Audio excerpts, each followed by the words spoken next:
Uma porta em uma porta. Esta mensagem titulada Uma porta em uma porta, a Door in a Door, foi pregada pelo irmão William Marion Branham no dia 23 de fevereiro de 1963, num sábado para o café da manhã da Convenção Internacional dos Homens de Negócios do Evangelho Pleno, no Hotel Ramada, em Tucson, Arizona, Estados Unidos da América. Muito obrigado, irmão Tony, e a todos os amigos, peregrinos e estrangeiros. Sabem, não afirmamos ser perdoe-me. Um irmão no púlpito relata como Deus respondeu a oração do irmão Branham 3 anos antes em Tulsa, Oklahoma, e assim muitas almas foram salvas em seu ministério no Brasil aquele ano. Editor. Oh, Deus o abençoe, irmão. Eu gosto de ouvir esses relatos de quando almas são salvas, sabem? Esse é o principal. E estamos felizes em estar aqui e ver muitos de nossos amigos de diversas partes do país. E pelo que entendi, agora este irmão aqui chegando à cidade esta manhã, que seu equipamento já foi descarregado aqui para um grande reavivamento, rogo, irmão, que ele lhe dê um grande reavivamento e muitas almas aqui na cidade. E estou feliz esta manhã em ver muitos dos meus amigos ministros. O irmão Outlaw, aqui em Phoenix, eu o vi quando me levantei e estou muito feliz em vê-lo aqui, irmão Outlaw. Vocês, irmãos de Jericho, vindo nos visitar aqui em Jerusalém, estamos sempre felizes em recebê-los. Isso mesmo, Tony. E assim contei essa ao irmão Williams recentemente em Phoenix. Sabe, eu disse, Tucson, eu moro aqui agora, sabe? Então, tenho de favorecer este lugar, veja, aqui na montanha. E olho para Jericó, lá embaixo, e vejo nossos irmãos. Ora, nós sempre... E o irmão Carr dizia que muitos vieram de Phoenix, a 160 quilômetros aqui. Quantos aqui são de Jeffersonville, Indiana? Levante-se. Por todos o lado aqui, são uns 3.300 quilômetros. Oh, Carr, estou tão feliz em estar aqui e desfrutar deste maravilhoso brilho interior do Filho. Vejam, falamos que esta é a cidade do Sol. Isso é por fora, mas este Filho interior, que coisa! É disso que gosto. Desfrutei destas bênçãos esta semana e estive no reavivamento do irmão Bethany aqui, na primeira Assembleia de Deus, e gosto deste valente soldado da cruz, sua ótima pregação. Significou muito para mim esta semana. Eu disse, o irmão Bethany e eu temos muito em comum, especialmente como repartimos o cabelo, irmão Bethany. É assim, então, que podemos sempre reconhecer um ao outro, seja onde estivermos. Assim, somos gratos por esta oportunidade de estar aqui com o irmão Tony. Não sei pronunciar esse nome, então só o chamo de irmão Tony. Desculpe-me. Chamavam Pedro de Pedro e Paulo de Paulo, e assim, este é Tony. Eu sempre lhes digo, só me chamem de irmão Bill. É o que eu gosto desse nome, irmão Bill, ou irmão, tanto faz. Estar ligado a vocês, ser um irmão. Gostei desse café da manhã. O único problema foi não ter melado o suficiente. O meu acabou. Emprestei do meu filho e acabei com o dele e emprestei do irmão. Ele tinha um prato extra e ainda assim não foi melado o suficiente. Sabem, eu sou batista, não creio em aspersão, gosto de batizar mesmo. Gosto de bastante melado. Peguei o açucareiro e não sobrou muito nele. Tive que adoçar um pouco, sabe? Lembro-me, lá no sul, creio que foi no Alabama, eu estava com o povo batista missionário. Eu estava lá fazendo um reavivamento e estava numa varandinha com tela do lado de fora. E havia uma velha irmã de cor. Ela disse, Sabe, preguei duro aquela noite e mal consegui me levantar na manhã seguinte. E ela me ligou e lembro-me que fiquei acordado o suficiente para ouvi-la dizer: "Ei, pastor!" Ela disse: "Precioso, venha! Já preparei suas panquecas 4 vezes esta manhã." Ela preparou aquelas panquecas 4 vezes. Eu gosto delas. Só uma historinha, eu sei. Estamos aqui em companheirismo, vocês sabem. O velho irmão Bosworth. Quantos conheceram o Dr. Bosworth? Ele era um grande antigo amigo meu. Ele me disse certa vez, "Irmão Branham, sabe o que é companheirismo?" E eu disse: Eu acho que sim, doutor." Ele disse: "São 2 companheiros em um barco. Sabem, é aqui onde eles..." E então é assim. Isso é comunhão, chegada. Chegada, não fechada. Comunhão, chegada uns com os outros. Lembro-me de um dia pensando em panquecas. Nós as chamamos de flapjacks no sul, irmão Bethany. Assim eu estava numa pescaria no norte de New Hampshire. É o lar daquelas trutas da garganta cortada e trutas das fontes. E eu estava com uma pequena barraca nas costas. Eu tinha andado por volta de 1 dia e meio, até onde todos os molengas não conseguiam chegar. Então eu estava lá pescando truta. Oh, como estava me divertindo! E uma barraquinha tipo canadense. E no dia anterior, num laguinho, havia trutas bem grandes lá. E eu as estava pegando bem rápido. E pegava uma, se a matava, então eu a levava e comia. Mas geralmente a soltava, se não ficasse muito machucada. E eu sempre enroscava minha isca artificial numa monte de salgueiros de alce atrás de mim. E pensei, amanhã cedo vou pegar meu machado e descer lá e cortar aquele salgueiro de alce. Pois enroscava minha isca artificial naquele salgueiro de alce. Então levantei cedo e pensei bem que eu poderia pegar uma truta ou 2 para o café da manhã. E eu estava sozinho. E peguei meu velho machado e desci e cortei o pequeno salgueiro de alce. Peguei alguns peixes e estava voltando. E ouvi um barulho. Era uma ursa. Aquele lugar estava cheio deles lá. Era uma ursa negra. Ela tinha 2 filhotes. E entrou em minha barraca. Eles a derrubaram. Não sobrou nada. Só não é o que eles comem, é o que destroem. Se houve qualquer coisa chacoalhar, eles pulam nela, vocês sabem. E meu velho fogão de acampamento foi destruído. E, bem, nada a fazer a não ser voltar. E quando a mãe ursa me viu chegando, ela correu e chamou seus filhotes, e um deles veio, o outro não. Bem, perguntei-me por que ele não foi. Bem, eu tinha uma velha pistola enferrujada lá na tenda, mas o urso estava em cima da pistola. Assim eu não ia mesmo querer atirar na ursa e deixar 2 órfãos na mata. Assim e com certeza, se topar com uma mãe ursa com alguns filhotes, ela vai arranhar você, sabe? Ela fica meio brava quando acha que você vai incomodar aqueles filhotes. Assim, este ursinho estava sentado e era só um filhote. Parecia pesar uns 7 ou 9 quilos. Era no início da primavera, fazia pouco que tinham saído da hibernação. E o ursinho estava de costas para mim, todo encurvado assim. Bem, pensei, em que esse ursinho está tão interessado? E a mãe ursa e o outro filhotinho estavam lá fora, e ela ficou chamando, e ele nem lhe dava a mínima atenção. Pensei, o que há com esse ursinho? Fiquei de olho numa árvore para onde poderia correr se ela viesse atrás de mim. Então pensei, preciso ver o que fascinou tanto aquele ursinho. Normalmente eles fogem. Então continuei rodeando, observando-a até ficar de lado.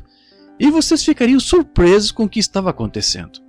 Aquele ursinho pegou meu balde de melado. E um baldinho de 2 litros cheios de melado. E destampou. Afinal, eles adoram doce, sabe? Ele não sabia como bebê-lo, então ele enfiava a patinha no melado e lambia assim, sabe? Quando atirava. E ele não conseguia. Eu gritei com ele, disse, sai daí! Esse virou. Ele não conseguia abrir os olhos com o melado nele, sabe? Olhando, sabe? E ele enxugou aquele balde o quanto pôde. E fiquei lá e ri. E a qualquer momento, então, não ter uma câmera, sabe, para tirar essa foto. E lá estava ele. E então, ao terminar de lamber bem, sabe, o balde, ele foi até a mãe e o irmãozinho e eles o lamberam. Assim pensei, é como uma boa reunião pentecostal, quando enfiamos as mãos no pote de mel até os cotovelos. E então saímos, contamos a outros, deixamos que nos lambe um pouco, sabe? Uma boa reunião de lamber, sabe? Foi o que achei que aquele ursinho estava tendo. Agora, não havia condenação para ele enquanto lambia melado, sabe? Então, é como nos sentimos numa boa reunião antiga. Não há formalidades, não há nada, a não ser sentar e lamber, só isso. Na Bíblia, sabe, o pastor levava um embornal do lado e muitas vezes levava nele pequenas porções de mel. E quando tinha uma ovelha que estava doente, o pastor ia e exprimia um pouco desse mel numa rocha calcária. E as ovelhas também gostam de doce, sabe?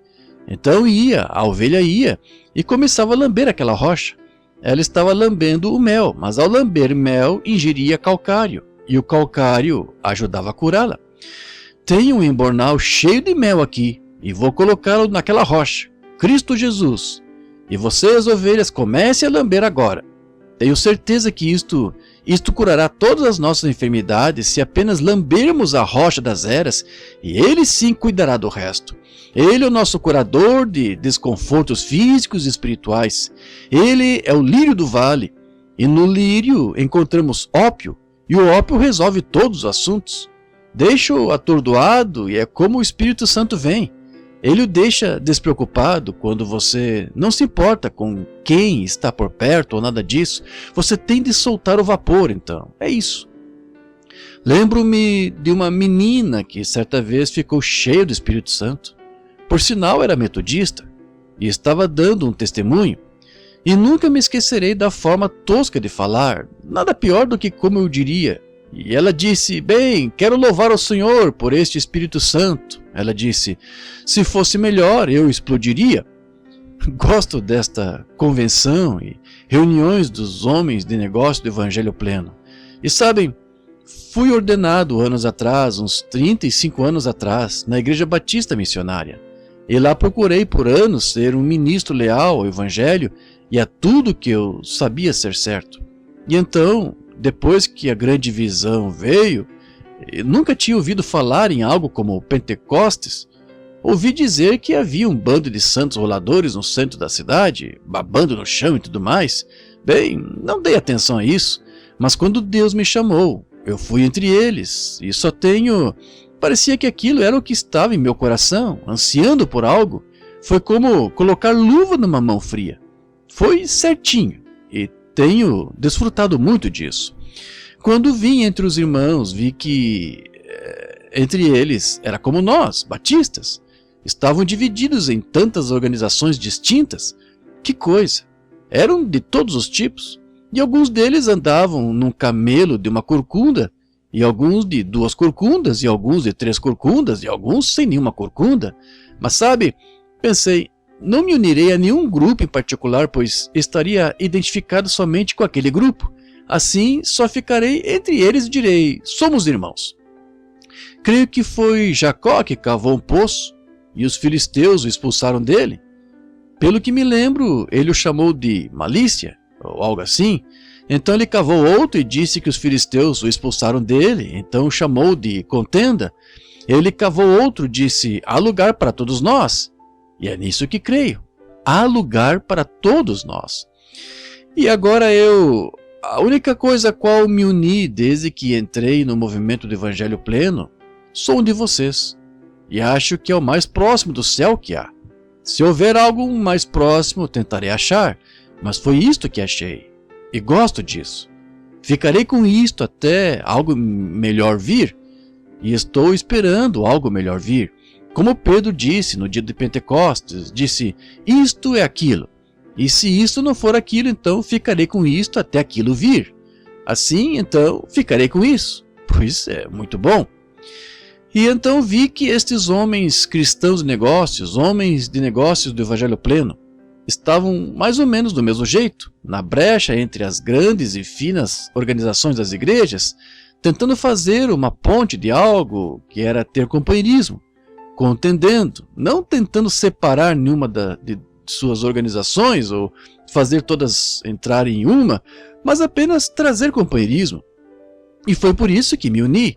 E esta é a única organização a que pertenço, estes homens de negócio do Evangelho Pleno, pois estão tentando fazer o que penso seria um grande serviço a Deus e à sua igreja, trazer um sentimento entre nós de que não estamos separados, somos irmãos e todos recebemos o mesmo Espírito Santo. Agora, Deus lhe dá o Espírito Santo, Ele dá ao outro o Espírito Santo, e como o bando de Branhams tem 9 irmãos, e há alguns gordos e baixos, altos e magros, e eu sou o senhor intermediário. Assim eles diferentes, alguns de cabelo loiro, e alguns de cabelo preto, e alguns sem nenhum cabelo, e assim eu ainda sou o senhor intermediário. Assim, mas nisso nós somos irmãos. Nós saíamos no quintal e lutávamos uns com os outros, mas quando chegávamos no jardim da frente e alguém pulava num Branham, a coisa ficava feia. E acho que é assim que todos deveríamos sentir. Vejam, às vezes Deus faz coisas que podem não parecer certas aos nossos olhos, mas ainda assim, se é Deus fazendo, digamos amém a isto. Deus o faz, mesmo assim, vejam. E estamos esperando um tempo em que estive no culto do irmão Bethany domingo passado à noite, pregando sobre a marca da besta. E o homem fez um comentário notável lá que deixou minha alma emocionada. Ele disse que mais adiante na estrada há algo maior esperando, algo dessa ordem lá, algo que Deus está se preparando para fazer. Eu também creio nisto, para encerrar esta coisa e enviar a igreja para a glória. Quão maravilhoso! Agora, não sejamos tão preguiçosos agora que nós... Lembre-se, Deus nunca muda seus caminhos. Ele permanece, pois sua palavra, Ele é a palavra, e sua palavra não pode falhar, Ele é infinito. Portanto, se Deus toma uma decisão sobre algo, deve ficar sempre assim, e não pode voltar e dizer, eu estava errado. Estão vendo? Eu posso fazer isso, vocês podem, mas Deus não pode, pois Ele é infinito. Estão vendo? Sua primeira decisão é eterna. Quando Deus deu ao homem a melhor fortificação que ele podia ter para retê-lo, para encerrá-lo, Deus deu ao homem a sua palavra no jardim do Éden, a sua palavra. E Eva fez essa temerária, final, grande, uma das coisas mais temerárias que ela já fez, ou jamais poderia ter feito, que foi arrazoar contra a palavra de Deus. Nós não arrazoamos, só cremos nela. Agora, Deus nunca atribuiu mais nada, a não ser crer em sua palavra. Isso mesmo, sua palavra. Devemos ficar atrás dela. Agora, só uma pequena observação aqui. Vocês sabem que um dia a Bíblia predisse que um grande profeta vindouro ia ajuntar Israel. E quando ele veio, sabiam que ele passou direto pelas pessoas e elas não souberam? E então um dia Jesus estava falando aos seus discípulos e disse, o Filho do Homem vai a Jerusalém e tal. Disseram, por que os escribas, em outras palavras, os escritores das escrituras, por que os escribas disseram que é mister que Elias venha primeiro e restaure todas as coisas? Ele disse, digo-lhes que em verdade Elias virá primeiro, mas digo que Elias já veio e vocês não souberam. Vejam, ele passou direto. E eles não souberam. Do mesmo modo, o Filho do Homem. Eles entenderam que ele falou de João Batista. Agora vejam, ele era apenas um excêntrico em algum lugar lá no rio, um homem selvagem, tentando afogar as pessoas na água e assim por diante. Uma mensagem muito estranha, mas aquele era o precursor de Deus. E passou e não souberam. Jesus veio, acho que 1/3 dos judeus nunca ouviu falar de João.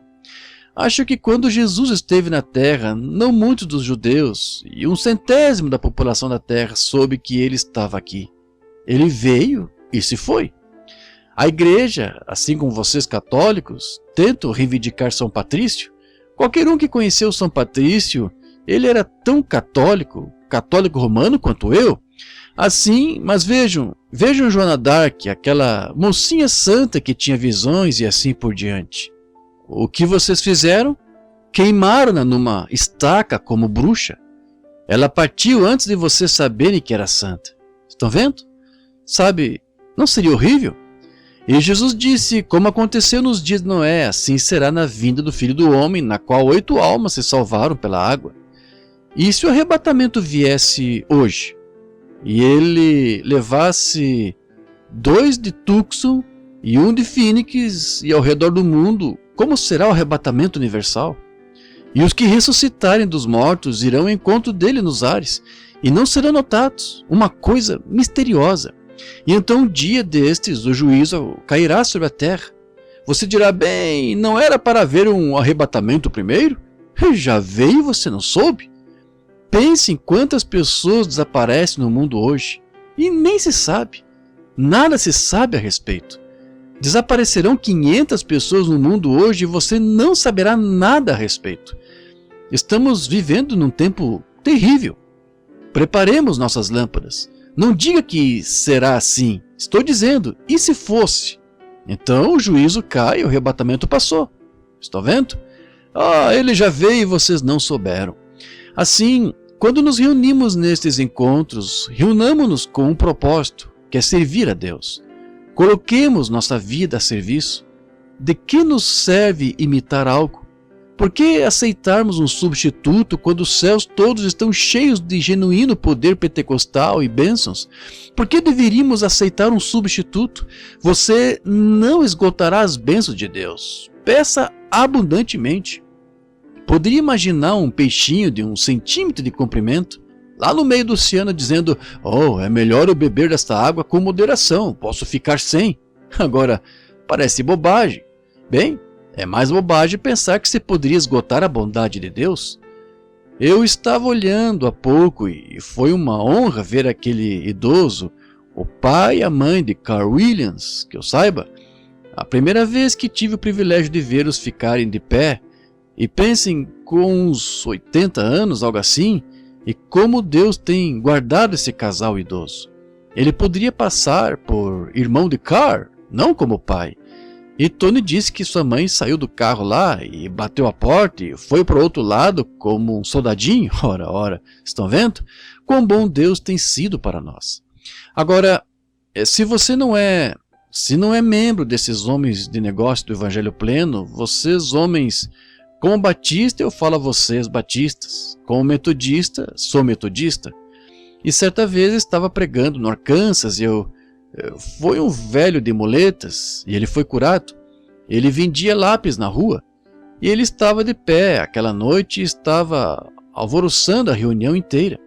Eram mais ou menos, acho que 5, 6 mil pessoas reunidas lá no auditório Memorial Robinson. E ele Little Rock. E ele, louvado seja Deus por me curar. Quase não se podia pregar. E de repente ele se levantou e disse, ei, irmão Branham, quero lhe dizer algo. Agora, ele estava tendo um jubileu gastronômico só para si. Assim ele estava desfrutando. Ele tinha sido curado. E isso significava tudo para ele. E assim ele disse, sabe, aconteceu dele ser nazareno. E disse, sabe, eu ouvi falar e estava certo de que era nazareno. Ele disse, eu também. Ele disse, então vi alguém dizer que o senhor era batista. Ele disse, a maioria do seu povo aqui é pentecostal, eu não entendo. Eu disse, é muito fácil. Disse, sou batista nazareno pentecostal. É isso mesmo. Somos cristãos, nascidos em seu espírito, lavados em seu sangue, esperando pela vinda de nosso Senhor. O Senhor os abençoe. Se você é homem de negócios ou o que seja, deixe-me dizer-lhe algo. Venha, tenha companheirismo. Não só tenha companheirismo com um grupo de homens dos quais pode apertar as mãos, mas receba o que eles têm, o Espírito Santo. Isso traz o verdadeiro companheirismo. Sabe, não se pode manufaturar nada. Não se pede a você que manufature nada. Não se pede à igreja que produza ou manufature frutos. Você deve dar fruto. Está vendo? Você não poderia dizer a uma ovelha, manufature lã. Basta que se torne ovelha e produzirá lã.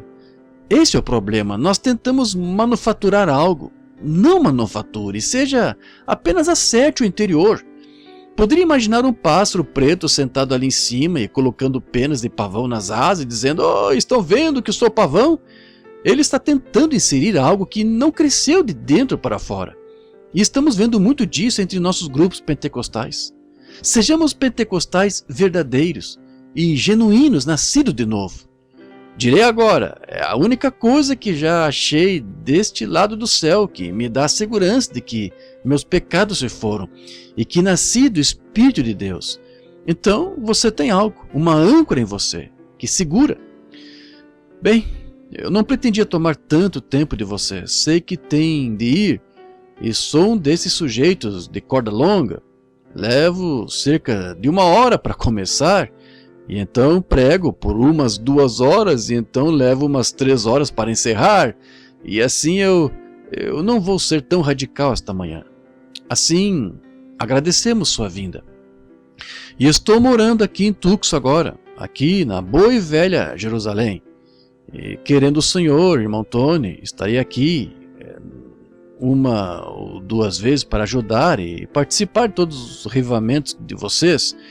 Digo a vocês, irmãos ministros, que não vim aqui para construir nenhuma igreja. Venho aqui para ajudar o que já está construído, para somar meus esforços a tudo que eu puder, para ajudá-los, irmãos, a ganhar almas aqui em Tucson, não para começar uma reunião em parte alguma, ou não, a não ser que seja uma reunião cooperativa ou algo que pudéssemos fazer juntos. Não vim para fundar nenhuma igreja. Não, senhor. Temos o suficiente delas. O que precisamos fazer é enchê-las de cristãos que nasceram de novo. Sim, senhor. Assim estou aqui para pôr mãos à obra e ajudar de todo jeito que puder, em todo lugar que puder, em toda porta que estiver aberta, para dar o testemunho da graça salvadora de nosso Senhor Jesus Cristo e o enchimento do seu Espírito, que me guardou por todos esses anos. Agora, muitas vezes... Vitone, faz pouco, ele disse: "Tenho de anotar, irmão Branham, o que quero dizer." Oh, eu também. Sabe, quando envelhece, você já não se lembra como se lembrava. Alguém disse outro dia, "Irmão Branham, quantos anos o irmão tem?" "Oh," eu disse, "passei dos 25. "Quanto?" Eu disse, "Passei pela 2ª vez." Então, não sou mais criança. É por isso que repartimos o cabelo no meio, irmão. Isso mesmo. Isso mesmo. Bem, todos amam o Senhor? Oh, maravilhoso.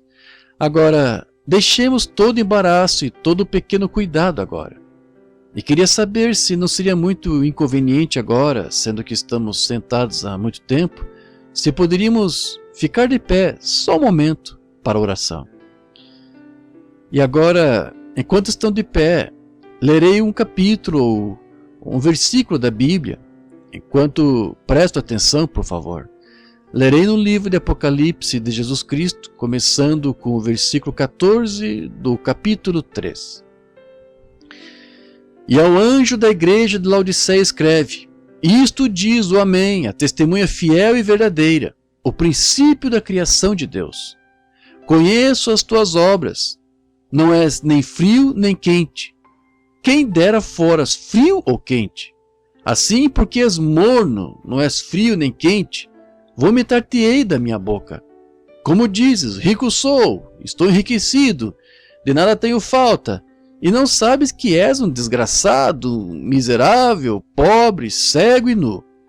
Aconselho-te que de mim compres ouro provado em fogo, e te enriqueças, e roupas brancas para que te vistas e não apareça a vergonha da tua nudez, e que unjas os teus olhos com colírio para que vejas. Eu repreendo e castigo a todos quantos amo. Sê, pois, zeloso e arrepende-te. Eis que estou à porta e bato. Se alguém ouvir a minha voz e abrir a porta, entrarei em sua casa e com ele cearei e ele comigo. Ao que vencer, darei que se assente Considerei que se assente comigo no meu trono, assim como eu venci e me assentei com meu Pai no seu trono. Quem tem ouvidos, ouça o que o Espírito diz às igrejas. De cabeça e coração inclinados, oremos. Senhor Jesus, nós te agradecemos esta manhã, nosso bondoso e nobre Deus, que trouxe de novo o Senhor Jesus dentre os mortos e o apresentou a nós esta manhã na forma do Espírito Santo, que está persuadindo nosso coração a nos aproximar dele. Que, ao vermos o dia se encerrando, o dia do tempo logo se desvanecerá agora na eternidade, e estamos nos aproximando da costa, podemos ouvir as ondas quebrando. Oh Deus, esta é uma hora perigosa, como lemos aqui, esta última era da igreja, a de Laodiceia, quando estamos nos aproximando da margem, e as riquezas e coisas deste mundo têm cegado os olhos das pessoas. Oh, rogamos, Deus, que nossa âncora se agarre à rocha das eras e esperemos pelo amanhecer. Concede, Senhor. Abençoe este movimento de Deus, chamado subdivisão dos homens de negócio do Evangelho Pleno. Rogamos que abençoes esta subdivisão aqui em Tucson, que cresça até que este Ramada tenha de derrubar estes muros e estender sua tenda para acomodar os cristãos nascidos de novo que virão. Concede isto. Abençoe o irmão que está vindo com o revivamento, com uma tenda à cidade, que seja um instrumento para ajudar a trazer almas a estas igrejas e ao reino de Deus. Abençoe o irmão Bethany na primeira assembleia, enquanto ele continua a sua grande obra lá para o reino de Deus, Senhor. Como rogamos que continues com ele e com as igrejas por todo o país.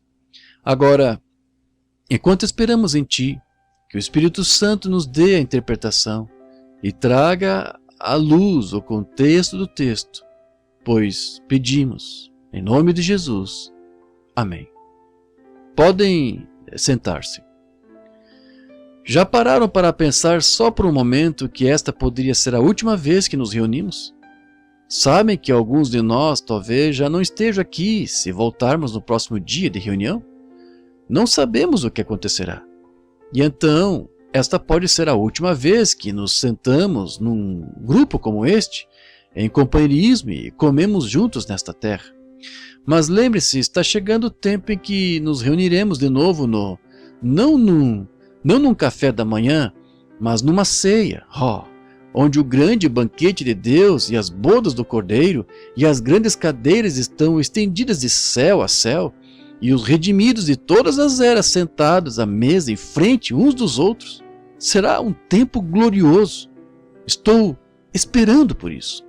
Agora, quero pegar um texto esta manhã para falar com vocês só por uns minutos agora. Não vou segurá-los mais do que possa. Quero conversar. Tenho umas escrituras e notas escritas aqui, das quais queria falar por uns minutos sobre o tema Uma Porta em uma Porta.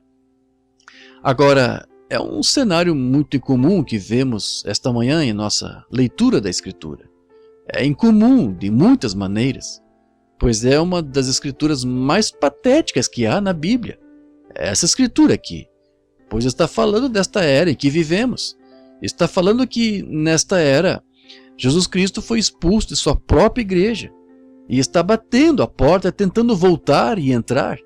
E as riquezas e prazeres do mundo o afastaram da igreja, até a igreja ficar morna. É um quadro muito patético, dentre todas as outras igrejas nas eras da igreja. Acabei de apresentá-las na minha igreja, e retornando agora, começando no dia 17 para estudar os 7 selos, e agora vemos nisto que todas as outras igrejas nas eras da igreja aceitaram. Mas na última era da igreja, a de Laodiceia, Cristo foi tirado do povo e o expulsaram da igreja. E ele estava tentando voltar, depois de ser tirado, batendo a porta. Ficam cegos. É muito comum, mas sabem, às vezes é em coisas incomuns que Deus aparece. Deus aparece no incomum porque Deus é incomum. Ele faz coisas incomuns. Ele aparece em ocasiões incomuns. E ele é visto em ocasiões incomuns, em ocasiões em que você não pensaria que o veria, que ele estaria ali e todavia está. É muito incomum. Ele opera de maneiras misteriosas, a Bíblia disse, seus prodígios a realizar. Portanto, isso o torna incomum. E é assim. Entramos numa tendência usual das coisas e perdemos Deus. É o incomum que traz Deus muitas vezes. As coisas incomuns. Ficamos tão presos a certo credo ou algo a que tentamos servir, e então se tudo não vem conforme achamos que deveria, nós o neutralizamos. Isto não é de Deus. Cometemos um grande erro. Deus se mostra e então se oculta no mesmo em que ele se mostra, estão vendo? Ele se mostra em algo, então se retira e se esconde. É como a semente. Ele se mostra numa linda flor, então a deixa apodrecer, mas ele está se ocultando para surgir de novo. E Deus faz assim. Ele é muito incomum. Tempos incomuns, maneiras incomuns e às vezes pequenas coisas. Nós falhamos em encontrar Deus muitas vezes por acharmos que é muito pequeno. Estava pensando nisso faz alguns minutos, ao falarmos da pequenez da subdivisão, ou de quão pequena era a audiência que tínhamos. Agora, já tive o privilégio de falar a grandes multidões, Bombaim, Índia, tive 500 mil numa reunião, África do Sul, talvez 250 mil numa reunião, mas onde achei o mais doce e abençoado de todos foi ao termos pequenas reuniões de oração em casas. Deus está no lugar incomum e nas coisas incomuns. Faz-me lembrar de meus ótimos amigos do Canadá, como este canadense aqui estava falando há uns momentos. Tempos atrás o rei George, que tinha esclerose múltipla, por quem, como sabem, tive o privilégio de orar, o Senhor o curou, e ele veio ao Canadá quando ainda sofria de esclerose. E era um homem corajoso, e todas as escolas dispensaram quando ele passou por Vancouver para que pudessem sair e pegar dar-lhes uma bandeirinha britânica e acenar para honrar o rei, a coroa, enquanto ele passava. E um bom amigo meu, irmão Earl Baxter, ao ouvirmos a transmissão enquanto passavam, ele e sua amável rainha sentada lá, estávamos sentados no quarto. E nunca me esquecerei disso. Earl ficou tão emocionado que pulou da cadeira e me abraçou, começou a chorar. E eu disse, qual o motivo de toda essa emoção, irmão Baxter? Ele disse, irmão Branham, esse é o meu rei. Pensei, se saber que seu rei estava passando pôde fazer um canadense sentir assim, o que isso deveria fazer a uma igreja nascer de novo quando Jesus começa a passar? Lá, ainda que com essa sua esclerose múltipla, sentado em sua carruagem, seu automóvel, e se endireitou, embora dissesse estar sofrendo terrivelmente de úlceras e com as costas incomodando tanto, e os professores dispensaram todos os pequeninos para irem e balançarem estas bandeiras, e depois que o desfile terminasse, ora, as crianças deveriam voltar para a escola, e quando voltaram, em certa escola todos voltaram menos uma garotinha. E a professora se alarmou quando fez a chamada e a garotinha não estava lá. Então disse, tenho de ir achá-la, e levou as crianças, e foram pelas ruas procurando esta criancinha. E após um tempo, a própria professora achou a garotinha de pé ao lado de um poste telegráfico, chorando muito. E enquanto chorava, a professora disse, o que há, querida? Disse, você não conseguiu balançar sua bandeira para o rei? Ela disse, sim, balancei minha bandeira para o rei. Ela disse, você chegou a ver o rei? Sim, eu vi o rei. Bem, disse, então por que está chorando? Ela disse, sabe, sou tão pequena. Eu vi o rei, mas ele não me viu. Agora, pode ser assim com o rei George ou qualquer outro rei, mas não é com o rei Jesus. Não importa quão pequena seja a congregação que ele lhe dá para pastorear, quão pequeno o trabalho pareça ser, só falar ao leiteiro, ao jornaleiro, ele verá isso. Você não pode fazer nada por Jesus sem que Ele saiba.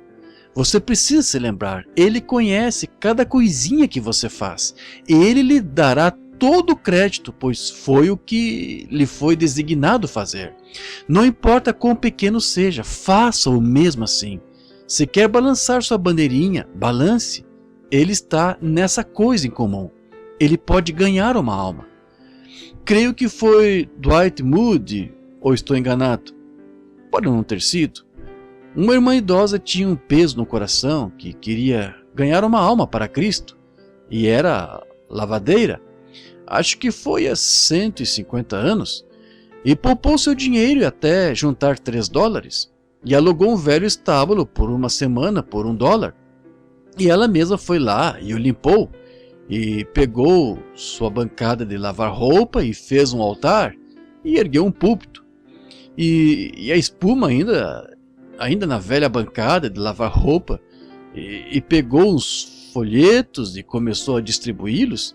Isso foi nos primórdios aqui nos Estados Unidos. E todos olhavam e os jogavam fora. Aconteceu dela ser metodista, e então os jogavam fora. E os metodistas eram na época como os pentecostais foram, um bando de fanáticos. Eles se deitavam nas escolas e caíam sob o poder de Deus, e lhes jogavam água no rosto, e não me digo que não, estive nas reuniões, entendem? E se os tivessem deixado em paz, em vez de trazê-los de volta, deixado continuarem, eles teriam se tornado pentecostais, estão vendo? Mas então, esta pobre mulher distribuindo estes folhetos, e não... todos os jogavam na rua, e havia uma... ela estava de pé chorando, pois a rejeitaram, embora tivesse tentado tanto trazer um ministro à cidade para ter o reavivamento, e o ministro chegaria aquela noite. Ela estava indo embora, e houve um garotinho de seu pai, lá no sul chamamos de suspensórios, sabem? Com suspensórios, cabelo descuidado até o pescoço, se aproximou e disse: "Ei senhora, o que está distribuindo?" E ela disse: "É um folheto, querido." Ela disse: "Bem," ele disse, "não sei ler." Disse: "O que diz?" E disse: "Bem, vamos ter uma reunião no velho estábulo esta noite." Ele disse: "Obrigado. Posso levar um?" Ele disse: "Sim." E colocou no bolso. Quando tiver a reunião aquela noite, sabem quem estava lá? O velho e leal pastor e a senhora. Só eles estavam na reunião. O corajoso velho soldado, quer houvesse 1 ou 1000, pegou o seu texto, levantou-se lá e pregou para a senhora, tão leal como se pregasse para 10.000. Quem entrou vacilante pela porta no início do sermão, senão o garotinho do cabelo descuidado? Aquela noite ele foi ao altar. Se não me engano, aquele foi o pequeno Dwight Moody, que enviou 500.000 de almas a Cristo. Estão vendo? Oh, que coisa! Quantas reuniões grandes e coisas floreadas estavam tendo. Estão vendo? Deus está nas coisas incomuns. Deus aparece de modo incomum. Vocês devem se lembrar disso. Agora, não consigo me lembrar do artista que pintou este quadro de Jesus batendo a porta. É algum artista grego. Não consigo me lembrar do nome do homem no momento. Mas ele levou quase uma vida inteira pintando este quadro. E vejam, antes que possa ser pendurado no Salão da Fama, primeiro tem de passar pelo Salão dos Críticos.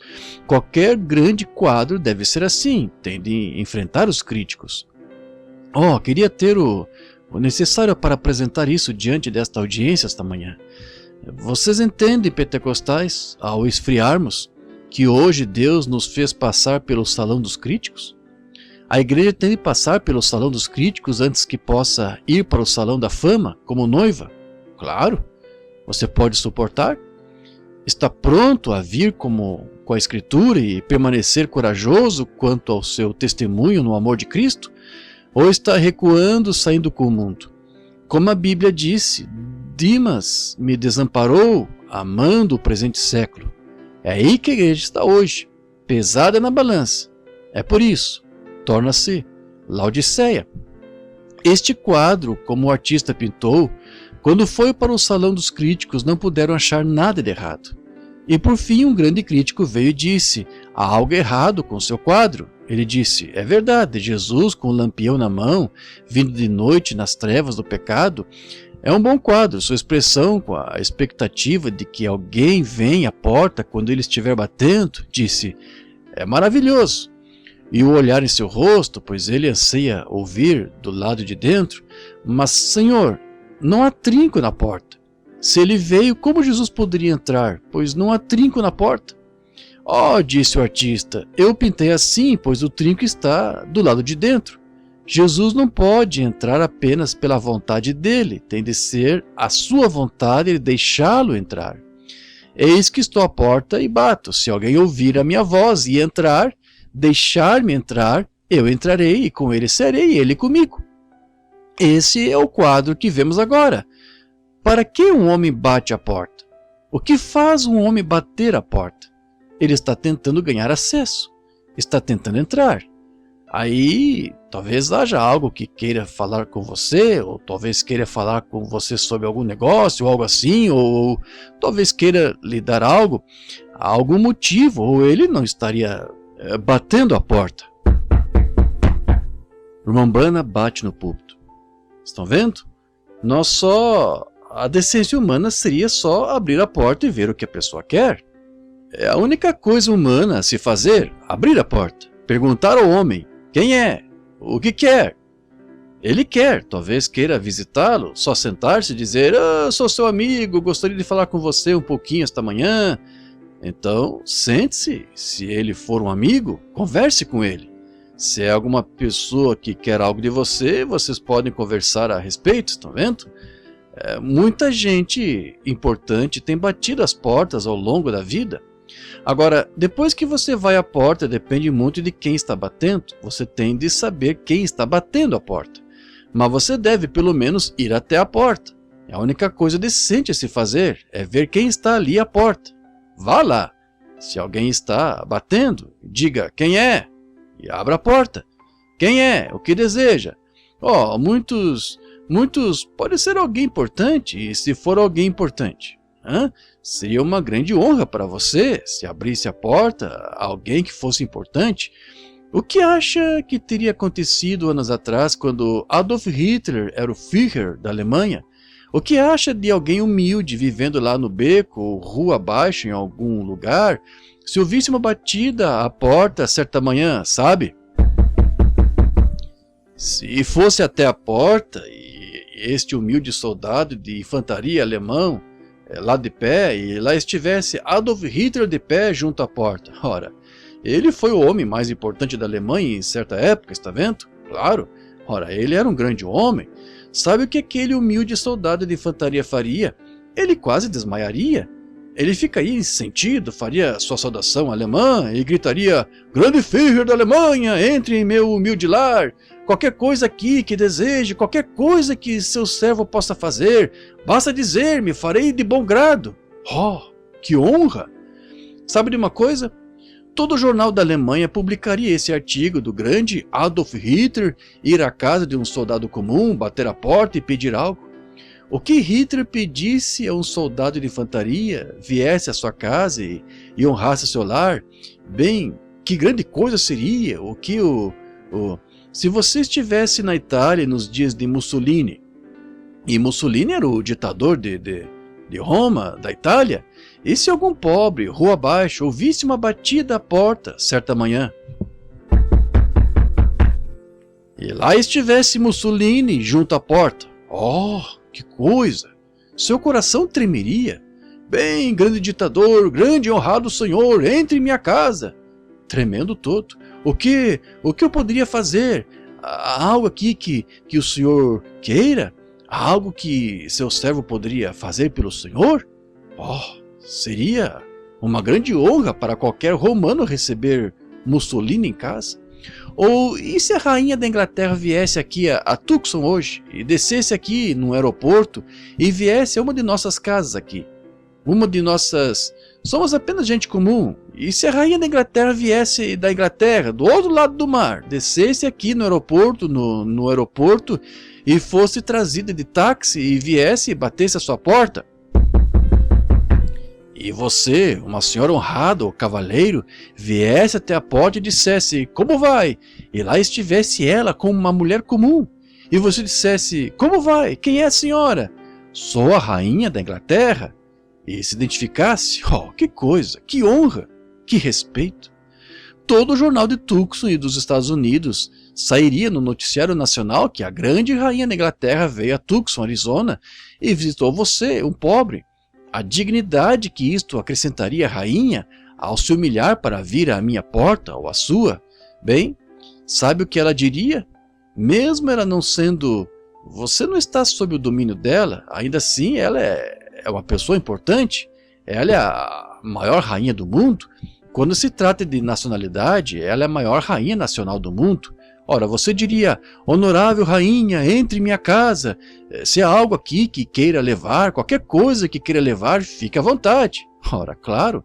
E todos os jornais noticiariam. Ou mesmo esta manhã, se nosso presidente Kennedy viesse à sua porta. Oh, você pode discordar dele em política, mas ainda assim o deixaria entrar. Por quê? Não porque seja apenas um homem, mas porque é quem ele é. Ele é o presidente dos Estados Unidos. Todavia, poderíamos discordar dele, eu discordaria em política, mas ainda assim você ficaria honrado em ter o presidente Kennedy chegando à sua porta. E se ele fizesse uma viagem especial para vir à sua porta? Ora, estaria no noticiário em todo lugar, o humilde Sr. Kennedy, presidente dos Estados Unidos, voou para Tucson, Arizona para ir à porta de um João Ninguém. Que grande honra seria para ele! E que honra para você! Ora, você de modo algum o rejeitaria? Claro que não. Você o receberia sim, pois ele é um grande homem. Mas quem é maior do que Jesus? E ele é rejeitado por mais portas do que todos os ditadores e reis e potentados do mundo? Sim, estou à porta e bato, e se alguém ouvir a minha voz e abrir a porta, entrarei e cearei com ele. Oh, essas batidinhas que recebemos à porta, muitas vezes Jesus bate a porta do nosso coração. É aí que a igreja está hoje. Essas batidinhas, você sem dúvida as sente agora mesmo. Que é isso? É Jesus tentando entrar, ganhar acesso à porta do seu coração. Ele quer conversar um pouco com você. E se você honraria o presidente, que me diz de Jesus? Se você de modo algum rejeitaria o presidente, como então poderia rejeitar Jesus? O presidente é apenas um homem, ele tem de morrer, mas Jesus é o seu Deus, é o seu juiz. Não só isso, mas o mesmo que é o seu juiz é agora o seu salvador. Agora, o presidente pode querer convocá-lo para o exército? Ele pode convocar você para fazer algo que seria horrível de se fazer? Ele pode convocar você ou pegar algo de você, pegar seus filhos ou algo para serem seus servos ou algo assim? Ele pode fazer assim. Mas Jesus não quer isso. Ele quer lhe dar algo. É por isso que ele bate. Ele tem algo para você. Não há nada que poderia ser maior do que o que ele está querendo lhe dar. O Espírito Santo. Ele está querendo lhe dar a vida eterna. E se o presidente dissesse, vim para levá-lo e tenho autoridade para fazê-lo e torná-lo presidente dos Estados Unidos? Você tem de abrir mão disso um dia? E se a rainha quisesse torná-la rainha da Inglaterra e você usar a coroa, você teria de abrir mão disso? Mas Jesus nos dá uma coroa de vida, da qual nunca abriremos mão, incorruptível, coroa de sua glória. E não temos de abrir mão dela. Ele a dá a nós. É uma bênção. É o Espírito Santo com que ele quer coroar nossa vida. Como poderíamos ser tão indiferentes e rejeitá-lo? Que coisas irrefletidas a igreja faz. Quão irrefletido pode ser o povo para cometer tal engano, como se recusar a ouvir aquela batida à porta? Quão insano seria qualquer homem ou mulher presente esta manhã se afastar daquela batida, a vida eterna. E olhamos e vemos as nuvens do juízo se formando, ao ouvir a ciência dizer, faltam 3 minutos para meia-noite, e quase 2 desses minutos já passaram. Isso foi há vários anos. E vemos a igreja dispersa, vemos tudo acontecendo como está. denominação começa a vir, denominação, o esfriamento, e os dias de revamento estão parecem ter passado.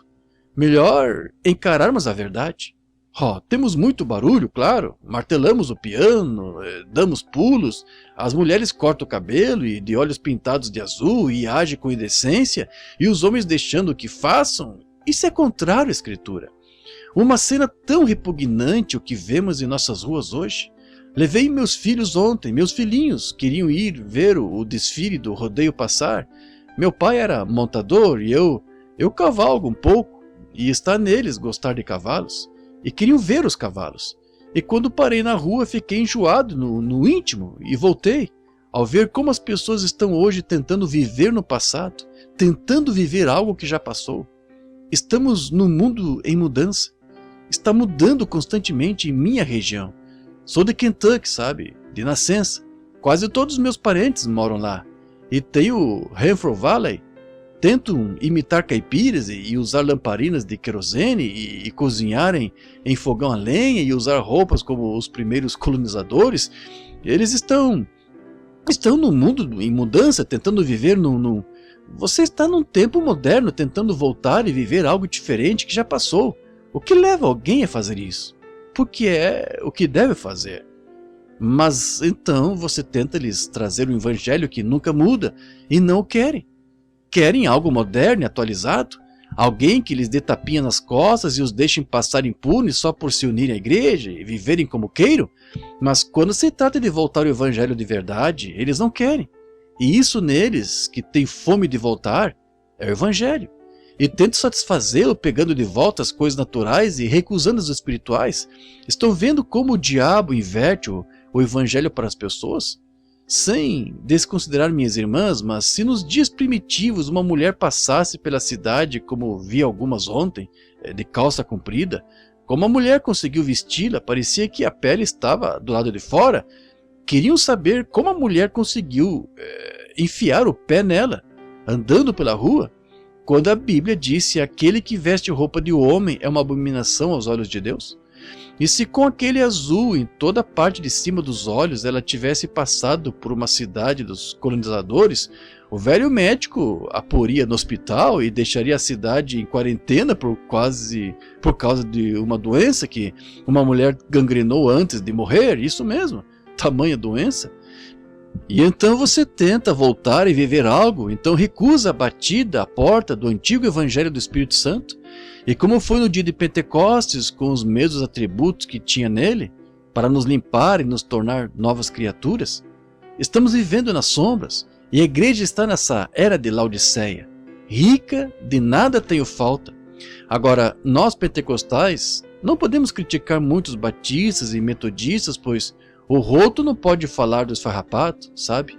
Pelo que fizemos a mesma coisa. Agora, isso mesmo. E eis que estou à porta e bato, e se alguém...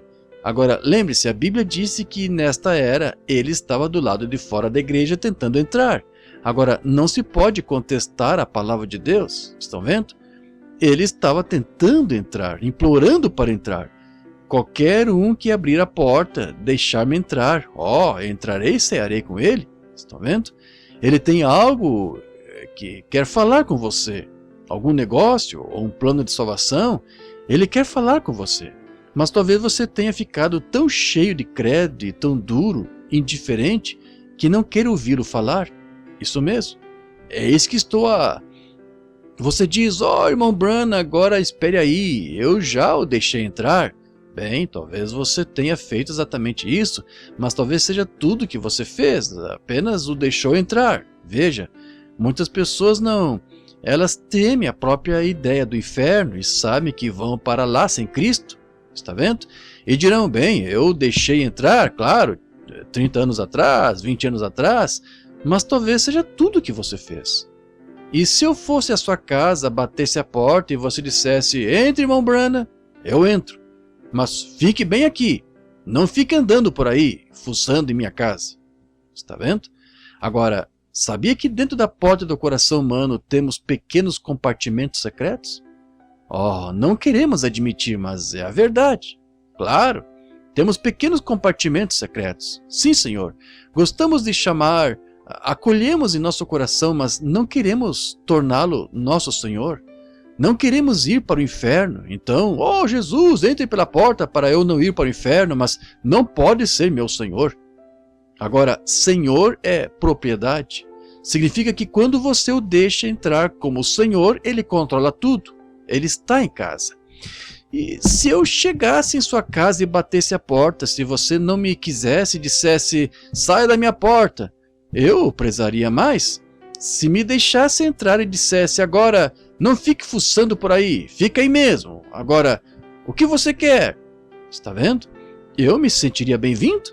Eu poderia lhe explicar minha visita? Claro que não. E é assim que a igreja está hoje, amigo. É assim que as pessoas estão ficando. Entra, Senhor, mas agora isso, só isso. Dize-me o que queres. Está vendo? Oh, não. É aí que entramos em apuros. Devemos recebê-lo. Senhor, entre em minha casa. Se houver algo que queiras aqui, fica à vontade. Sou teu, tu és meu, tu me honras. Ó, grande rei, o Criador dos céus e da terra bateu à minha porta. E quero que entre, Senhor. Senhor, sê meu Senhor, toma-me. Faz o que quiseres comigo, qualquer coisa ruim que esteja em mim. Descobre cada segredo que está em meu coração. Entre em cada porta. Examina-me, Senhor. Vê o que está errado comigo. E o que estiver errado, mostra-me, Senhor. Joga o porta fora. Quero-te aqui dentro. Eu te recebi para ser meu Senhor. Não tenho essa bênção, Senhor. Limpa-me agora. Se não posso torná-lo meu pleno Senhor, nunca abrirei a porta para ele, se ele não puder ser Senhor. Não quero que ele seja Salvador, se não puder ser Senhor. Todos querem um Salvador, mas não querem um Senhor. Eles querem algo com que possam escapar de toda a condenação do inferno e então viver do jeito que querem, fazer o que querem. Sabem, vamos passear pelo edifício do coração. Vocês me suportariam por mais 10 minutos? Vejam, notem. Vamos passear pelo coração só por um minuto. Primeiro, quando se entra no coração humano, do lado direito, ao entrar, há uma portinha ali e é chamada minha vida privada. Agora, você não quer ninguém se intrometendo nisso. Agora, se quiser fazer qualquer coisa, é assunto meu, eu me unirei à igreja e irei até lá. Mas, pregador, não me diga o que tenho de fazer. Ah, sim. Entende? Agora, sei que a Bíblia diz isso, mas não creio. Oh, que coisa. Está vendo? Então, acha que Jesus ficaria no coração assim? Claro que não. Ele vem para ser Senhor. Ele entra. Aquele que... E essa vida privada, é uma grande coisa. Agora, você sabe que queremos nossa própria vida privada. Se queremos um drink social com o vizinho, é assunto nosso. Se nós, mulheres, queremos cortar o cabelo, esse é o nosso privilégio americano. Se queremos usar shorts, é assunto nosso. Bem, isso é verdade. Se nós, homens, queremos tomar um drink social e se queremos deixar nossa esposa fazer isso, não cabe a você nos dizer uma palavra. Mas o Evangelho disse, não faça isso. Agora, a palavra de quem é que está certa? Está vendo? A palavra de Deus está certa. Diz, claro, queremos Jesus, sem dúvida, achamos que o temos e tudo mais, mas será que esse arrebatamento poderia passar e sermos deixados sozinhos um dia? Então, nos perguntarmos onde está tudo, se passar secretamente, sabe? E é o que acontecerá, como um ladrão de noite, você vai 99 em cada meio milhão, em cada milhão, nunca saberão que o arrebatamento aconteceu. Terá passado, e eles nem saberão nada a respeito. Jesus disse isso. Então, isso torna correto, estão vendo? Claro, virá como um ladrão de noite e será levada. Como aquele livro que li certa vez, quem era aquele sujeito? Romeu e Julieta, ou algo assim? Vejam, ele veio e a levou de noite. É como Jesus faz. Quando o mundo está preguiçosamente adormecido, como a Bíblia disse, a era de Laodiceia, ele virá de mansinho e levará essa noiva. Então, todos que ressuscitaram no decorrer dessas eras, estiveram no decorrer das eras, todos eles irão para o céu na noiva. Então, os juízos virão. A igreja dirá: bem, espere um minuto, pensei que era para ver uma noiva, uma vinda do Senhor e da noiva. Passou muito tempo, está vendo? Você não soube de nada, está vendo? Veio secretamente. Por quê? Nós dissemos: eu pertenço à igreja, eu sou metodista, eu sou batista, eu sou pentecostal. Isso não significa nada para Deus. Não é mais do que um médico dizer: você tem câncer em estágio avançado. E isso não tem nada a ver com a doença, só está lhe dando um nome. É um demônio, veja, câncer. Se você dissesse: isso é uma pomba, é um abutre, é algum tipo de abutre, isso não tem nada a ver o que... E veja, isso não cura, isso não mata, só diz o que é. Só diz, você diz: eu sou cristão, sou um... Talvez só por declaração. Veja, nossa vida fala tão alto que nem se ouve nosso testemunho, nossa vida, nossa ação, nossa moral entre nós. Vão ter um avivamento aqui. Quem o está tendo? Os batistas? Não teremos nada a ver com isso. E talvez Deus tenha uma mensagem ali para nós.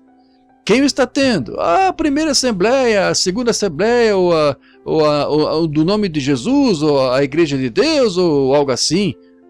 Bem, nós não estamos nesse grupo. Somos irmãos? Alguém ousa separar a herança de Deus? Eles receberam o Espírito Santo como vocês o receberam. Fizeram o mesmo que vocês fizeram quando o receberam. Claro, mas estão vendo por que gosto destes homens de negócio do Evangelho Pleno? Isto dá uma via para que eu expresse essas coisas, vejam. Diga: é isto, somos irmãos. Não estamos divididos, somos todos um só corpo. Vejam, como disse o poeta. Agora, essa portinha da minha própria vida privada, agora, muito bem, serei membro de sua igreja, unir-me-ei aos homens de negócio do Evangelho Pleno, mas agora não vá me dizer que tenho de receber este Espírito Santo e agir assim. Estão vendo? É essa própria vida privada. Estão vendo? Você nunca estará sob o senhorio de Jesus fazendo isso. Ele dará meia volta e sairá pela porta. O que você faria num caso desses se você fosse a uma casa e dissessem: fique aqui junto à porta, exponha seu assunto? Bem, você diria: obrigado, se afastaria da porta. Jesus também, claro. É por isso que a igreja é deixada sentada, fria, veja como está. Não deixe que os homens de negócios do Evangelho Pleno cheguem a esse estágio. Quando ouvir uma mensagem e ouvir uma batida à porta, abra e diga: Senhor, de que se trata tudo isso? Quando vir um homem, temos muitos imitadores, mas quando vir um genuíno, o que significa um imitador? O que significa $1 falso, quando se pega $1 que é falso? Significa que foi feito de um verdadeiro. Tem de haver um verdadeiro para torná-lo falso.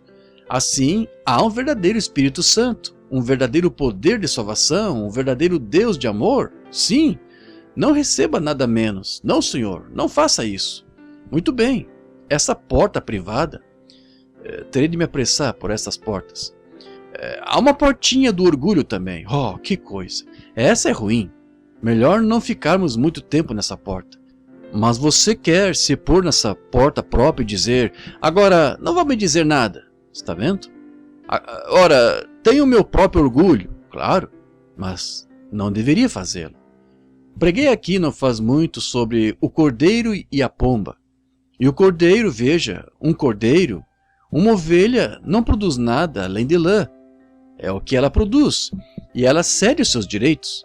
Pode-se pegar uma ovelha e virá-la de barriga para cima e colocar a perna nela assim e tosqueá-la toda. Ela ficará ali, ela cede seus direitos. Afinal de contas, ela produziu a lã, pertence a ela, mas ela a cede. Quando se diz a um homem que ele tem de nascer de novo, tem de ser limpo de uma vida de pecado, que ele tem de parar com a sua mentira, roubo, trapaça, e proselitismo e comportamento indevido. Rapaz, alguns deles estouram como um balão. Agora vejam, isso é um bode, vejam, ele fará um alvoroço, mas um verdadeiro cordeiro cederá seu direito. Certa vez eu disse às Nossas Senhoras sobre Não que eu seja contra as senhoras, são nossas irmãs, mas sou zeloso desta igreja. Quando vejo o mundanismo como Sodoma entrando nela, então tenho de clamar contra isto. Há algo por dentro que meu coração sangra e eu clamo. Não siga a moda de Marilyn Monroe ou de alguma dessas mulheres ali. Faça como a Sara da Bíblia, está vendo? Não tente ser o fulano de tal ou outro, correr pela plataforma e se comportar indevidamente e tentar se vestir como um grão fino e formal e com esmero. Não. Temos exibicionismo de Hollywood demais no Pentecostes. Isso mesmo. Precisamos do Espírito Santo. Agora, vocês podem não me amar, podem não querer que eu volte, mas esta é uma oportunidade de falar a verdade. E esta é a verdade. Experimentem, vejam se não é assim. Uma senhora disse, é meu próprio privilégio americano. Eu disse, mas a senhora o cederá? Tempos atrás, minha esposa e eu estávamos indo ao supermercado Indiana e vimos algo estranho. Uma mulher estava de saia. E foi muito estranho. Ela disse, querido, não, essas pessoas não cantam em corais? Eu disse, sim, sim. Bem, e por quê? Eu disse, bem, veja, querida, elas não são do nosso reino. Eu disse, do nosso reino. Eu disse, não. Já fui missionário muitas vezes ao redor do mundo. Vou à Alemanha, acho um espírito alemão. Vou à Finlândia, há um espírito diferente. Vou à Austrália, há outro espírito. Venho para os Estados Unidos, há outro espírito. É um espírito nacional e todos são do diabo. Jesus disse que sim. Os reinos deste mundo são do diabo. Ele controla cada um. Agora, Jesus disse que sim. Assim vejam, é esse espírito nacional. Bem, ela disse, não somos americanos? Eu disse, não senhora, potencialmente somos. Disse, o que você é? Eu disse, bem, não deveríamos agir como americanos? Eu disse, não este grupo de bêbados, briguentos, vergonhosos, não senhora. Nós nascemos de um espírito celestial. Viemos de onde santidade pura e inadulterada, onde anjos de justiça estão diante de Deus. Eu disse, vivemos aqui como uma nação, claro, isso mesmo, mas esta é a nossa nação, o que estamos tentando fazer aqui, mas a nossa venha o teu reino, seja feita a tua vontade, assim na terra como no céu. Portanto, quando nascemos do alto e todo o pecado é lançado para o outro lado do abismo, é o Espírito de Deus que entra, o Criador, em nosso coração, e ele conduz nosso caráter. Nós não mentimos, roubamos, enganamos, somos honestos, retos, andamos como cidadãos do céu, pois somos isso, se nascemos do Espírito de Deus. E tantos de nós ficamos confusos e usamos pequenos ismos e sensações e tais, e chamamos isso de Espírito de Deus. É por isso que estamos tão confusos como estamos hoje, todo o sistema da igreja. É terrível. E apesar de tudo isso, Jesus ainda está à porta, expulso. Todavia, mais uma porta que eu gostaria de abrir, a porta da fé, e então encerrarei. Tenho umas 12 anotadas aqui, mas vou omiti-las. A porta da fé. Você diz, poderia vir aos homens de negócio do evangelho pleno? O quê? O evangelho pleno. Isso é contra a minha fé. Há somente uma fé, isso mesmo. Uma só fé, um só Senhor, um só batismo. Isso mesmo. Ora, é contra a minha fé. Talvez você não queira que Jesus fique naquela porta da sua fé. Você tem a sua fé edificada sob o credo de alguma igreja, alguma denominação. É aí onde sua fé está fechada para si mesma numa sala e você não deixa Jesus vir, que é a palavra. No princípio era a palavra, disse São João. No princípio era a palavra e a palavra estava com Deus e a palavra era Deus e a palavra se fez carne e habitou entre nós. Ele é a palavra eterna. E você, sua fé que diz que os dias dos milagres já passaram, e não existe isso de falar em línguas, de profetizar, e essa bobagem que a igreja, os pentecostais falam hoje, não existe nada disso. Talvez você tenha guardado algum credo na porta da sua fé. Se você abrisse essa porta e deixasse a palavra de Deus entrar, para ser seu Senhor, dissesse, não importa o que o credo diga, se a Bíblia diz assim, tu és meu Senhor. Você tem de nascer de novo. E quando nasce de novo, então tem de ser cheio do Espírito Santo. Não importa qual seja o credo, ou o que seja, nada disso.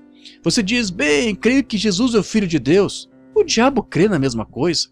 Você tem de nascer de novo. Todos estão com medo desse novo nascimento. Sei que você diz que tem um novo nascimento, mas acho que às vezes nossa vida fala tão alto que não se ouve o nosso testemunho. Está vendo? Um nascimento é lambuzado, não importa onde seja. Desculpe essa expressão, mas se o nascimento é num chiqueiro, é lambuzado. Se é num estábulo de vacas, é lambuzado. Se é num quarto de hospital, é lambuzado. E se é no altar, é lambuzado. Ele irá fazê-lo apodrecer em seu próprio pensamento, irá fazê-lo jogar fora tudo que coisas que outrora você estimava, de coração, você largará delas para permitir aquela suave batidinha na porta. Não importa se é uma missão na esquina. Nós aqui cremos em grandes coisas. Nós, americanos, queremos grandes chapéus e grandes automóveis e grandes denominações, mais no credo e mais a denominação. Tudo o que queremos são coisas grandes. E Deus está atrás de vozes mansas e delicadas. Muito clamor e barulho é o que nós queremos. Um fazendeiro certa vez pegou uma carroça e saiu para o campo. E quando fez, ela batia e sacudia e fazia muito barulho. Quando voltou, ele passou pelos mesmos solavancos e ela nem se moveu. Estava carregada de coisas boas. Nós queremos o credo. Nossa denominação é maior, temos isto, glória a Deus, superamos este grupo aqui em pagar dinheiro e dar estrelas e tudo mais, quanto a quem entrará mais para a igreja. Nada contra, está bem, mas o que estou tentando dizer é que ainda não é isso. Tudo bem levar pessoas para a igreja, sim, mas Jesus disse, quando o homem saiu e fez prosélito e trouxe disse, o que ele se tornou? Um filho do inferno 2 vezes mais do que quando começou. Nós ouvimos nos programas de Billy Graham, o que nada a dizer contra este grande evangelista, claro que não. Ele é um homem de Deus e Deus o está usando, mas onde ele está? Lá em Sodoma. Lembre-se do tipo? Houve 2 anjos que desceram a Sodoma, um tipo que Jesus disse que seria o mesmo em sua vinda, mas um ficou com Abraão, a igreja eleita, chamada a sair. Veja o que os 2 anjos fizeram, então você entende a mensagem. Não é estranho sobre esses 2 mensageiros? Justo o que Deus disse nos últimos dias, nunca houve um homem lá naquele campo. De todos os dias de Moody, Sankey, Finney, Knox, Calvino, o tempo todo, nunca houve um que tivesse um nome terminado em H-A-M, G-R-A-H-A-M, até este dia. Estão vendo o mensageiro, a igreja formal? Vejam, Pai de nações. Agora, a igreja espiritual não estava lá no princípio, pentecostal, tipificado. Vejam aquele mensageiro ir a essa igreja. Ele se sentou e conversou com Abraão. Disse, onde está tua mulher, Sara? E o chamou de Abraão, sendo que seu nome era Abrão.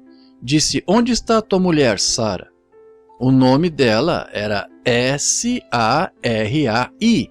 Agora é S-A-R-A. Ele chamou de S-A-R-A. Disse, ela está na tenda, atrás de ti, atrás de ti. Ele disse, eu, pronome pessoal, vou visitar-te por esse tempo da vida. E Sara, ele disse, por que se riu Sara quando eu disse isso? Aí está. Por que seria isso? Temos de ter um espírito assim a visitar a igreja, um espírito profético, um espírito de discernimento. E quando chega as pessoas o recusam. Por quê? É uma laodiceia. Estamos tão documentados com credos e tais que não conseguimos aceitá-lo. Isso mesmo, estão vendo? Estou à porta e bato. Se alguém ouvir a minha voz, minha fé não aceita essas coisas, então você tem a fé errada. A fé, sabe, a verdadeira e genuína fé de Deus pontuará toda a promessa de Deus com um amém, um genuíno Espírito Santo. Por quê? O Espírito Santo escreveu a Bíblia. Ela diz que sim. Homens de outrora inspirados pelo Espírito Santo escreveram a Bíblia. Está vendo? Então, como poderia o Espírito Santo estar em você e negá-la? Não pode fazê-lo. Aparências de piedade, o profeta disse, e negaria a eficácia dela, para libertar homens e mulheres do pecado e coisas do mundo. Deus tem misericórdia de nós. Oh, se você tem alguma fé religiosa que nega a palavra de Deus, afaste-se dela, que a palavra de Deus esteja certa. Sim, Senhor. Note, ele disse, porque não sabes que és nu, miserável, pobre, desgraçado e cego? E não sabes. Aí está a parte triste. Agora, vamos encerrar. Quero que entendam isto. Não o sabes. Agora, se você visse um homem vindo aqui pela rua principal, rua Stone, ou alguma dessas ruas principais, e aquele homem fosse tão pobre que não tivesse roupa e fosse miserável, desgraçado e sem roupa, nu, ou uma mulher toda nua e cega e não soubesse, agora, se ela soubesse ou ele soubesse, tentariam achar algum lugar em que entrar, conseguir umas roupas, mas quando não sabem, então se você vai tentar lhes dizer e eles dizem, cuide da sua vida. Agora, foi exatamente o que Jesus Cristo disse que a igreja pentecostal seria nos últimos dias, mornos, e seriam ricos. Somos tão ricos quanto qualquer delas. Quando estávamos na missão, tínhamos salvação. Agora subimos aos altos escalões e temos mais multidões e coisas grandes e finas. E onde estamos? Exatamente como as demais. E Jesus disse isso. Mas em meio a tudo isso, ele continua a bater. Se alguém, indivíduo, ouvir a minha voz e abrir a porta, eu entrarei e cearei com ele e ele comigo. É a isso que chegamos.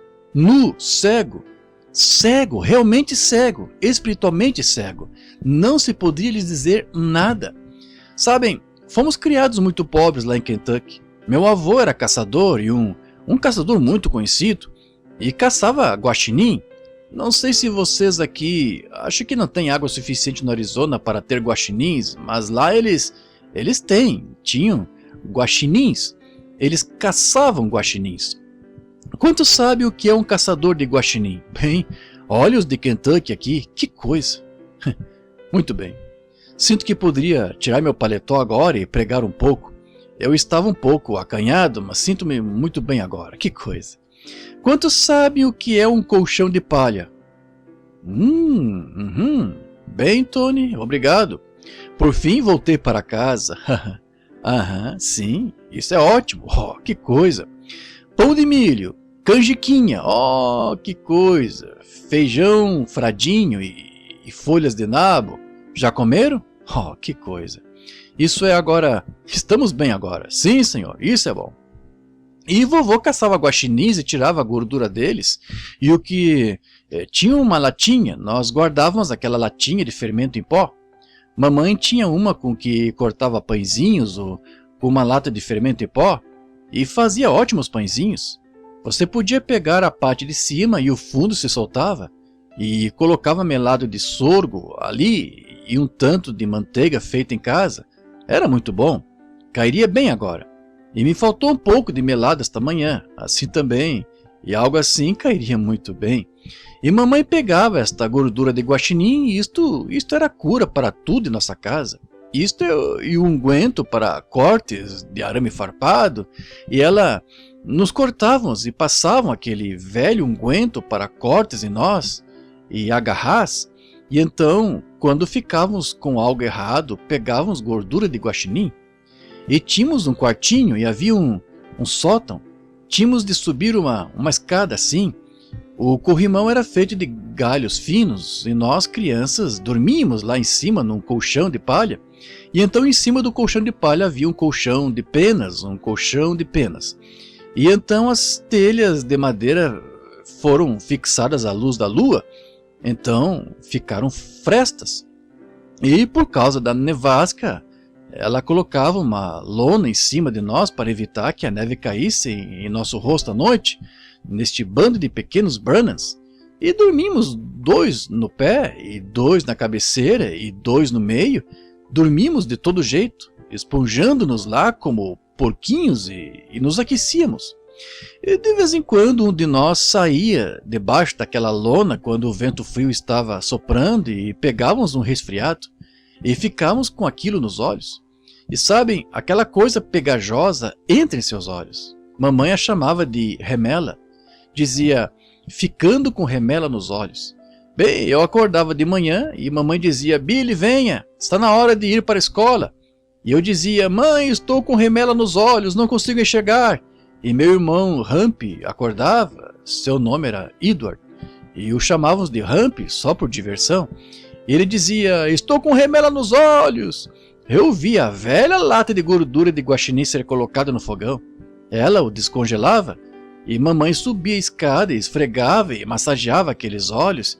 E acredite se quiserem, a remela sumia. A gordura de guaxinim era uma cura para todos os olhos remelentos.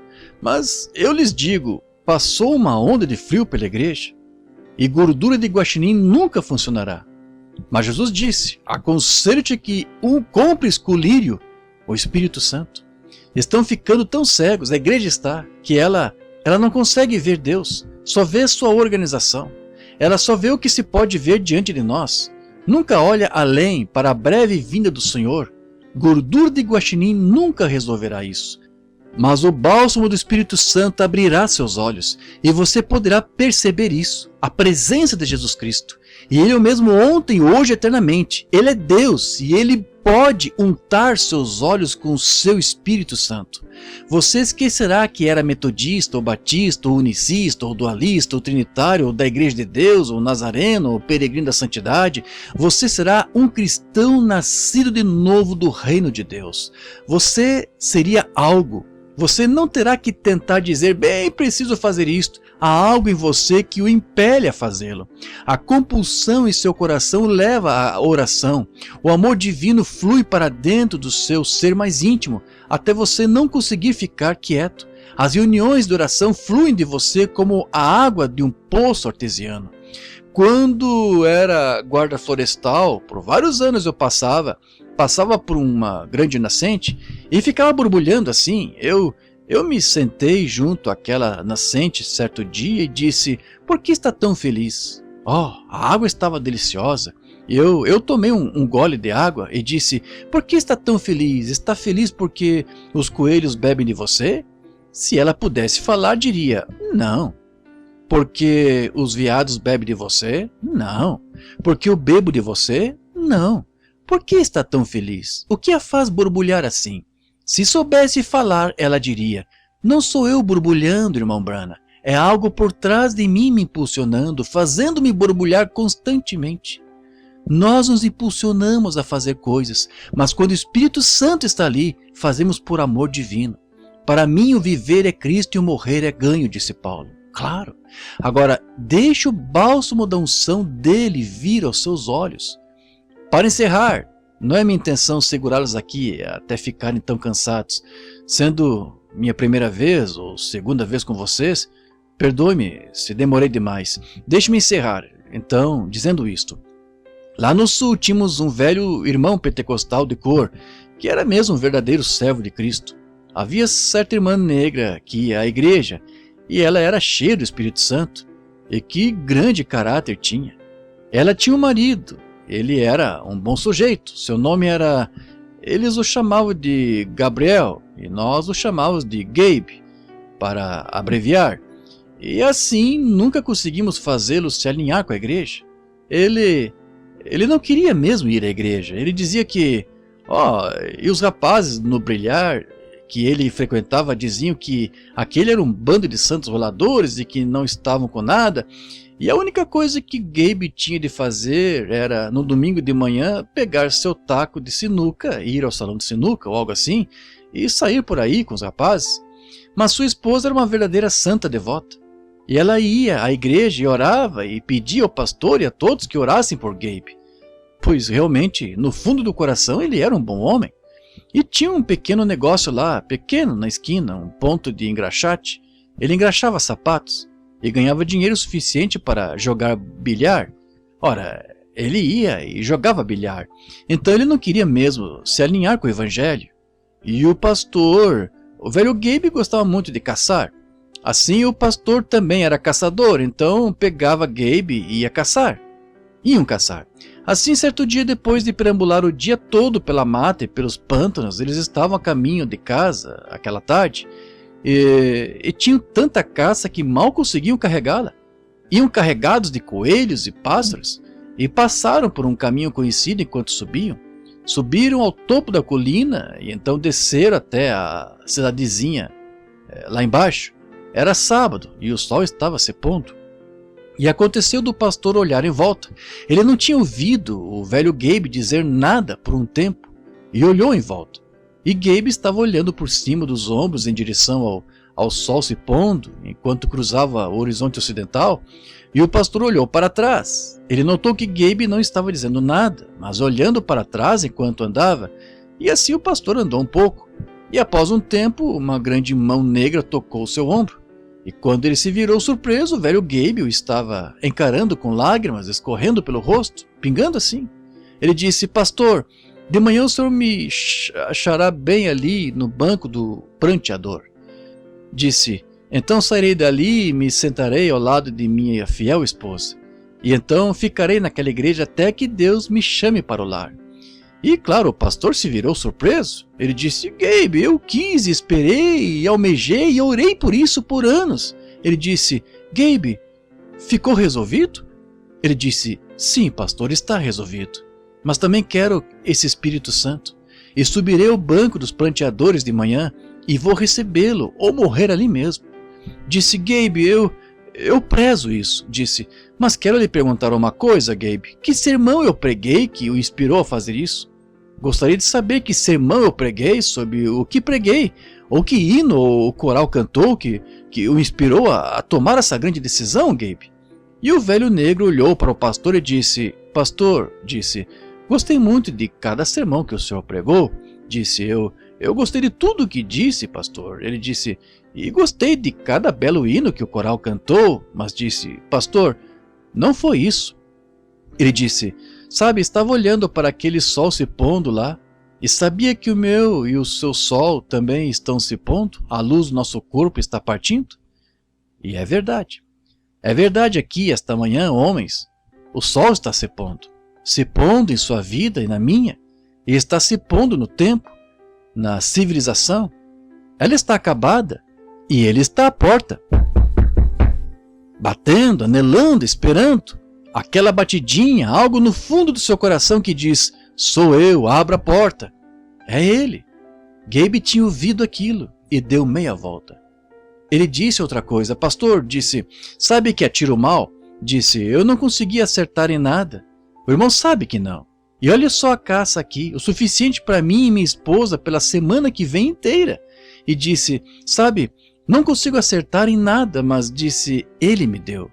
Disse: aconteceu de eu pensar, ele deve me amar, ou não seria tão bom para mim?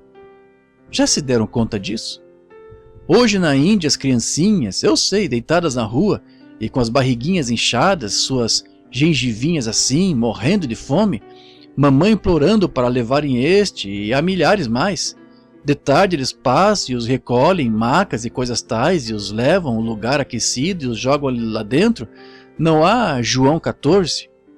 Come qualquer coisa, grama do chão, casca de árvore ou qualquer coisa que possam. Nós jogamos em nossas latas de lixo o suficiente para alimentá-los. Nós nos sentamos aqui esta manhã, pagando cerca de $1,50 por um bocado de comida aqui, e temos boas roupas, dirigimos um bom automóvel, moramos numa casa agradável. Vocês, homens de negócios aqui, seus negócios estão em alta.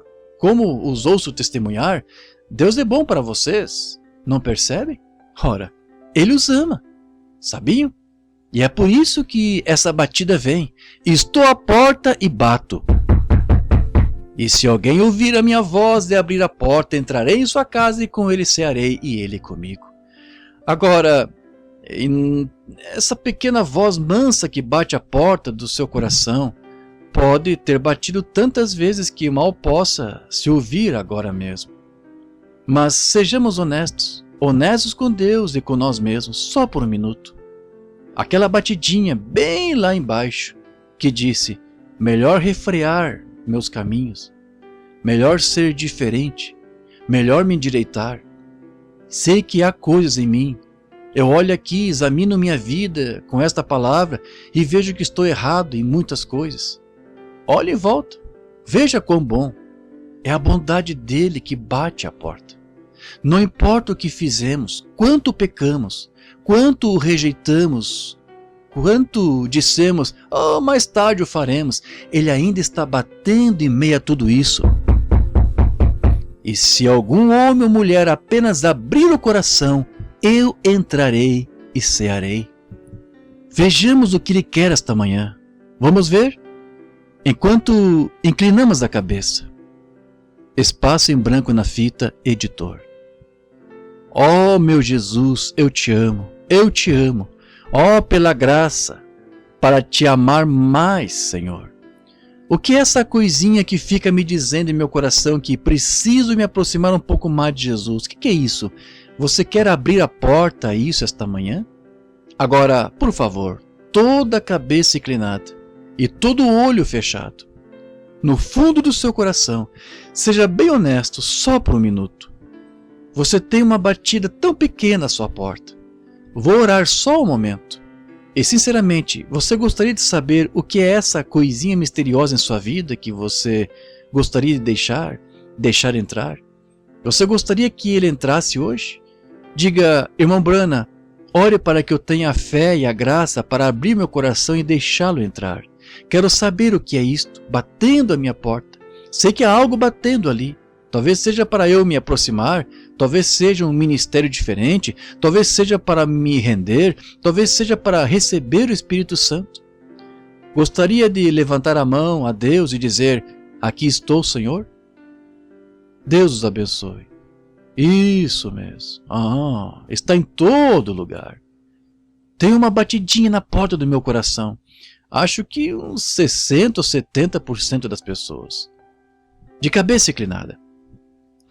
Agora, nosso Pai Celestial, há uma fonte, como disse o poeta, cheia do sangue tirado das veias de Emanuel, onde pecadores imersos sob a torrente perdem toda a sua mancha de culpa.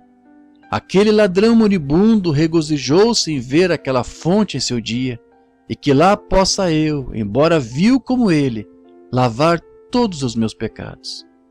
Agora, Pai, somos gratos por essas pessoas, e algumas delas podem, sem dúvida, ter professado o cristianismo por muito tempo, mas tenha a verdadeira convicção, o bastante para levantar as mãos. O que seria, Senhor, se nem tivessem convicção de levantar as mãos? Então, estariam além da redenção. Penso naquele lugar que uma alma errante poderia vaguear na escuridão e totalmente cega e sem saber, e ouve a batida de Deus, e o entristece tantas vezes que finalmente ele nunca mais bate, e pega um credo ou algo e vive por ele o resto de seus dias, para se ver desapontada naquele dia do juízo. Estou grato, Senhor, por essas pessoas que levantam as mãos e dizem, sê misericordioso comigo, Senhor. Entre em meu coração, Senhor Jesus, e revela-te a mim hoje, e te darei a minha vida. Aqui estou. Se há algo em mim que não está certo, Senhor, e olho para a minha própria vida e vejo que há muito que está errado, então leva-me à tua grande casa de modelagem e molda-me e tira de mim tudo que é mundano e ímpio, e te agradeço, Senhor, por não ter chegado ao ponto de cruzar essa linha que se atravessa e nunca mais se pode retornar. Entristeceu o Espírito de Deus pela última vez e agora não há como voltar. Como Judas Iscariotes e os demais, que vendeu seu Senhor por 30 peças de prata. E nós vendemos hoje por popularidade e os cuidados do mundo, e organizações religiosas e denominações e credos, nós o vendemos por qualquer coisa. Ó Senhor, tem misericórdia dos corações honestos. Rogo por esse, Senhor. Com tudo o que está em mim, peço misericórdia divina. E ouve-me, Senhor, ouve-me. E que este grande desejo, com fé, e sabendo que foi Deus que falou o coração deles, é Deus que faz estas coisas, e que a porta do coração se abra agora mesmo, e Jesus entre e se torne Senhor da situação, tirando todo o mundo e fazendo as novas criaturas em Cristo Jesus. Cura os que estão enfermos, Senhor. Percebendo que há tanto sofrimento, rogo por eles, Pai, que agora o grande curador toque seu ser físico também e o torne seu lar, sua habitação, onde ele possa estender suas mãos ao simples chamado, o pequeno e leve chamado do coração, e o grande curador estará operando. Concede, Senhor, ouve-nos hoje, abençoa todos que estão presentes, em nome do Senhor Jesus Cristo, nós pedimos. Amém.